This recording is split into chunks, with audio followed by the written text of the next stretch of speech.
Welcome to Shri గిజ. ప్రతి జీవి తన పరిణామ క్రమంలో అన్ని దశలను విధిగా దాటాల్సిందే. భక్తి యోగం వలన తమోగుణం క్షీణిస్తుంది, కర్మయోగం వలన రజోగుణం క్షీణిస్తుంది, జ్ఞానయోగం వలన సత్వగుణం ప్రధానమవుతుంది. ధ్యాన యోగం వలన సత్వగుణ ప్రధాని క్రమక్రమంగా శుద్ధ సత్వుడు నిర్గుణుడు అవుతాడు.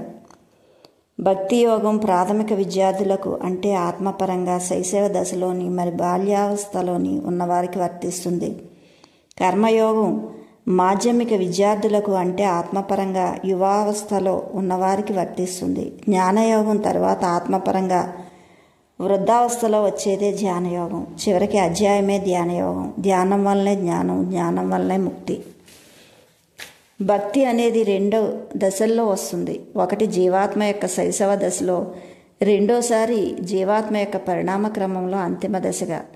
ప్రాథమిక విద్యార్థులకు మూఢభక్తి తప్పనిసరి. మూఢభక్తి అంటే దేవుడు ఎక్కడో ఉన్నాడని అనుకోవడం, రాముణ్ణి, అల్లాను, యోహోన్ను కొలవటం, రామకోటి వ్రాయడం, వ్రతాలు చేయడం, పూజలు చేయడం, ప్రార్థనలు అనడం, అభిషేకాలు, అర్చనలు, తద్దినాలు అనడం, దేవాలయాల ప్రదక్షిణలు, తీర్థయాత్రలు చేయడం. వాస్తవానికి ఇవన్నీ శైశవ దశలో తమో గుణాన్ని తీసివేసే చర్యలే కానీ ముక్తిదాయకాలు ఎంతమాత్రం కాదు.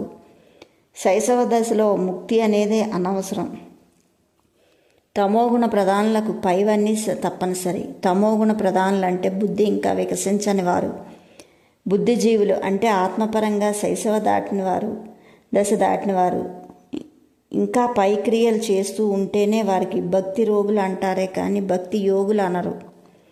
కర్మకాండలు అంటే రిచువల్స్ అనేవి ఒకంత తెలివి వస్తూనే వదిలిపెట్టాలి. బొత్తిగా తెలివిహీనులకే అవి ఒకంత తెలివి వస్తూనే తెలివిని పదును పెట్టడానికి, అభివృద్ధి చేయడానికి జ్ఞాన రాజయోగాలే శరణ్యం.